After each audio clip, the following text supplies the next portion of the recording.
ਜਾ ਜਾਣਾ ਯੋਰੋ ਝਾੜ ਰਹੇ ਆ ਯੋਰੋ ਕੇ ਜ਼ੈਤੂਨ ਦੇਖੋ ਜੀ ਮੁੰਡੇ ਮਿਹਨਤੀ ਪਾਕਿਸਤਾਨ ਨੂੰ ਡੈਂਕੀਆਂ ਲਾ ਕੇ ਆਏ ਨੇ ਤੇ ਯੋਰੋ ਝਾੜਨ ਦੇ ਆ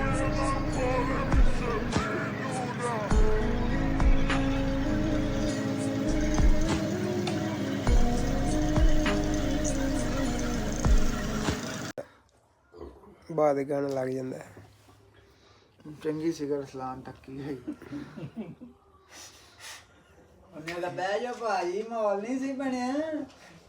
ਕੀ ਚੋਖੇ ਬੰਦੇ ਤੇ ਇਹਦੇ ਕੋਲ ਦੀਆਂ ਕੋਈ ਹਥਿਆਰ ਹੋਣਾ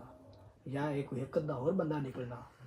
ਜੀ ਚੂਚੀਆਂ ਇਹਨਾਂ ਸਾਰਿਆਂ ਆਖਿਆ ਵੀ ਇਹ ਜਾਂ ਹੈਗਾ ਜਾਕੂ ਤੇ ਜਾਂ ਜੂਰੇ ਦਾ ਛੋੜ ਤੇ ਜਾਂ ਅਲੀ ਆਸ਼ਕ ਦਾ ਇਹਨਾਂ ਦੋ ਤਰ੍ਹਾਂ ਜੀਆਂ ਦੇ ਵਿੱਚੋਂ ਜਿਹੜੇ ਨਾ ਇਹ ਚੁੱਗੇ ਹੋਏ ਨੇ ਜੀ ਮੈਂ ਕਿਹਾ ਵੀ ਨਾ ਦੋ ਮਤਲਬ ਹੋਏ ਜੋ ਕੋਈ ਨਾ ਕੋਈ ਜੀ ਹੈਗਾ ਤੇ ਜੇ ਕੋਈ ਤੇ ਬਹਿ ਪਿਆ ਤੇ ਮਗਰ ਬੁੜਾ ਉਹਨੇ ਜਗਸਾਲ ਪਈ ਸੀ ਤੇ ਵੇਖ ਵਿਖਾ ਲਾ ਮੈਂ ਵੱਜਿਆ ਤਾਂ ਕਰਕੇ ਵੀ ਕੱਲਾ ਮਕੱਲਾ ਥਾ ਉੱਥੇ ਚਾਂਦੀ ਰਾਤ ਨੂੰ ਪਤਾ ਜਿਸ ਵੇਲੇ ਚੰਨ ਹੋਵੇ ਨਾ ਪੂਰਾ ਭਰਿਆ